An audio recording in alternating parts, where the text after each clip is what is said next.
ہزاروں برس گزرے کہ ملک مصر میں ایک دن شام کے وقت طیبی کے عظیم الشان شہر کی سب سے بیرونی فصیل کے نیچے دریائے نیل کے کنارے شہزادہ سوران اپنے جہاز کا لنگر گرایا۔ یہ شہزادہ منوف اور اس کے متعلقہ صوبوں کا جو مصر سعید میں واقع تھے حاکم تھا۔ طیبی اس زمانے میں فرعون کا پایہ تخت تھا۔ یہ وہی شہر ہے جسے آج کل بالقصر یا الکرنک بلب نیل کہتے ہیں۔ سوران ایک بھاری بھرکم سیاہ رنگت کا آدمی تھا کیونکہ اس کی ماں قوم بکسوس کی ایک عورت تھی۔ یہ وحشی سیاہ فام قوم کسی وقت میں سلطنت مصر پر مستولی رہ چکی تھی۔ اس زمانے سے باشندگان مصر کو اس سے ایک خاص عداوت اور نفرت چلی آئی تھی۔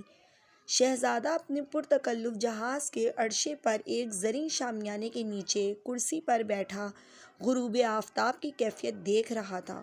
اسی سمت میں شاہان مصر کے عالیشان مقبرے تھے جن کے گرد اونچی اونچی سیاہ پہاڑیوں کا ایک سلسلہ تھا۔ ان پہاڑیوں کی چوٹیوں پر قرص آفتاب اس وقت ایسا معلوم ہوتا تھا جیسے آگ کا ایک کرہ گردش کرتے کرتے قائم ہو گیا ہو۔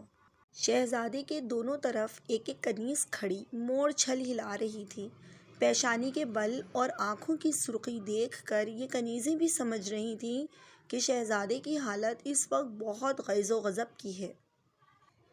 اس کی تصدیق بھی جلد ہو گئی۔ ان میں سے ایک کنیز جس نے اس عالیشان شہر کو پہلے نہیں دیکھا تھا، شفق کے رنگ میں اس کے اونچے اونچے محلوں اور بت خانوں کی کیفیت دیکھنے میں ایسی موہو ہوئی کہ مورچھل کا کنارہ شہزادے کے سر کو لگا۔ غصہ تو پہلے سے آ رہا تھا، اتنا بہانا فوراً کرسی سے اٹھا اور کنیز کے منہ پر اس زور سے تماچا مارا کہ وہ چکرا کر فرش پر گر پڑی اور بہت آگ بھگولا ہو کر بولا، ارے گربہ خبیث بن بلائی، پھر ایسا ہوا تو اتنے درے لگاؤں گا کہ تن کے کپڑے کھال سے چپک جائیں گے۔ کنیز جس کا نام متیرا تھا رو کر کہنے لگی، آقا خطا معاف ہو، دیدہ دانستہ ایسا نہیں ہوا۔ ہوا کا جھونکا مورچھل میں لگ گیا تھا۔ شہزادے نے کہا، اب احتیاط نہ کی تو ہوا کا جھونکا جس طرح مورچھل میں لگا تھا اسی طرح کوڑے تیری پیٹھ پر لگیں گے۔ بس رونا بند کر اور فوراً جا کر اشمون نجومی کو یہاں بھیج۔ تم دونوں مرداروں کی بری صورتیں دیکھتے دیکھتے تو نفرت ہو گئی ہے، دور ہو بدبختو۔ متیرا فرش سے اٹھی اور دوسری کنیز کے ساتھ جلدی جلدی زینے سے اتر کر جہاز کے نیچے کے درجے میں آئی۔ غصے اور شرمندگی سے دانت پیس پیس کر کہنے لگی، مجھ کو گربہ خبیث اور بن بلائی کہا ہے؟ اگر یہی بات ہے تو میں بھی ربع اسقط کی گود میں پلی ہوں جس کا سر بلی کا ہے اور جس کا کام مردم آزادوں سے انتقام لینا ہے۔ دوسری کنیز نے کہا، ہاں بہن، اور یہ بھی تو کہا کہ ہماری صورتیں بری ہیں۔ بری صورتیں بھی کس کی؟ ہماری؟ کون سا امیر رئیس ایسا ہے جو ہماری صورت کی تعریف نہ کرتا ہو؟ جی تو جب ٹھنڈا ہو کہ اس کلموہے سور کو کوئی مگر مچھ نگل جائے۔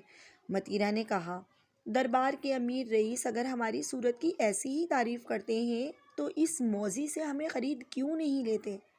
یہ کمبخت تو وہ ہے کہ ہم تو لونڈیاں ہیں، اگر دام اچھے ملیں تو اپنی سگی بیٹیوں کو بھی بیچنے سے دریغ نہ کرے۔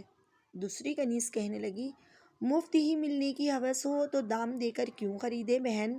میں تو اس فکر میں ہوں کہ خود ہی کسی کے پلے بندھ جاؤں، اس زندگی سے تنگ آ گئی ہوں۔ تم بھی موقع کی تلاش میں رہو، کسی خبر ہے کہ موت کا خدا اوسیریس کس کمین گاہ میں ہماری طاق لگائے بیٹھا ہو؟ موت کی گھڑی آتے کیا دیر لگتی ہے؟ متیرا نے جلدی سے کہا، بہن بس چپ ہو جاؤ، دیکھو وہ سامنے اشمون نجومی بیٹھا ہے، یہ بڑا گھنا ہے اور دیکھو آج اس کا منہ بھی پھولا ہوا ہے۔ اب یہ دونوں کنیزیں ہاتھ میں ہاتھ دیے نجومی کے قریب آئیں اور جھک کر سلام کیا۔ متیرا نے ادب سے کہا، اے منجم باکمال، ہم آپ کے پاس شہزادہ سوران کا ایک حکم لے کر آئے ہیں۔ بس مہربانی فرمائیے، میرے چہرے کو اتنا نہ دیکھے جائیے، اس پر کسی سحر یا نجوم کے نقش نہیں ہیں بلکہ شہزادہ سوران کی مبارک انگلیوں کے نشان ہیں۔ اس شہزادے کی اصل سے تو آپ واقف ہی ہوں گے۔ صحیح النسب خاندان مصر کے بادشاہ سابق یعنی فرعون انجہانی، جو اس وقت اوسیرس کے ملک فنا میں صاحب تاج و تخت ہیں، ان کے آپ فرزند ہیں، مگر ماں آپ کی وہ پاکیزہ نفس خاتون تھیں جن کو نقاش ازل رب تا اور رب قیم نے، جو کائنات کی روح ہے، گہری سیاہی کے عوض میں غوطہ دے دیا تھا۔ اشمون اتنا سنتے ہی کھنکھارا اور پیچھے دیکھ کر کہ کوئی قریب تو نہیں ہے، کہنے لگا، بات کرنے میں احتیاط کیجیے۔ شہزادہ سوران اپنی والدہ مرحومہ کے رنگ کی نسبت کوئی بات اس قدر تفصیل سے سننا پسند نہیں کریں گے، لیکن آپ کا گال کیوں اس قدر سرخ ہو رہا ہے؟ آخر کس قصور پر تماچا کھایا؟ مرتیرا نے کل قصہ سنایا۔ نجومی کہنے لگا، سوران کی جگہ میں ہوتا تو اس عارض کا بوسہ لے لیتا۔ سچ تو یہ ہے کہ بلا کی حسین ہو۔ اتنا کہہ کر یہ نجومی باوجود علم و فضل رکھنے کے اپنے مرتبے کو ایسا بھولا کہ مرتیرا کو میٹھی میٹھی نگاہوں سے دیکھنے لگا۔ مرتیرا نے کہا، دیکھا بہن، میں نہ کہتی تھی کہ جس میوے کا پوست سخت ہوتا ہے اس کی گرمی میٹھی نکلتی ہے۔ اے نجومیوں کے سرتاج، میں آپ کی اس تعریف کی بہت ممنون ہوئی، لیکن اگر یہی قدردانی ہے تو آپ نجومی ٹھہرے۔ ذرا ہمارا ستارہ بھی دیکھ کر ہماری تقدیر کا حال پڑھ لیجیے، مگر یہ تکلیف مفت اٹھانی ہوگی۔ نجومی معنی خیز انداز میں بولا، ضرور ضرور، مفت ہی سہی، اور اگر حق دیا بھی تو آپ کا اس میں کیا بگڑے گا؟ اچھا، اب ان باتوں کو چھوڑیے، یہ بتائیے کہ اس وقت شہزادہ کس رنگ میں ہے؟ معلوم ہوتا ہے غصہ بہت تیز ہے۔ اتنا زبان سے نکلا ہی تھا کہ جہاز کے اوپر کے درجے سے ایک کڑکتی ہوئی آواز یہ کہتی سنائی دی، کہاں ہے وہ مالون نجومی؟ مرتیرا ڈر کر بولی، کیوں، میں نہ کہتی تھی؟ اب اور کاغذ سمیٹنے سے کیا ہوگا؟ جیبوں میں کیا کم بھرے ہیں؟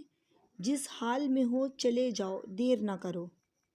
اشمون نے گھبرا کر مرتیرا سے کہا، مگر سوال تو یہ ہے کہ ان کاغذوں میں جو کچھ خبر نکلی ہے اسے سن کر شہزادہ خوش بھی ہوگا یا نہیں؟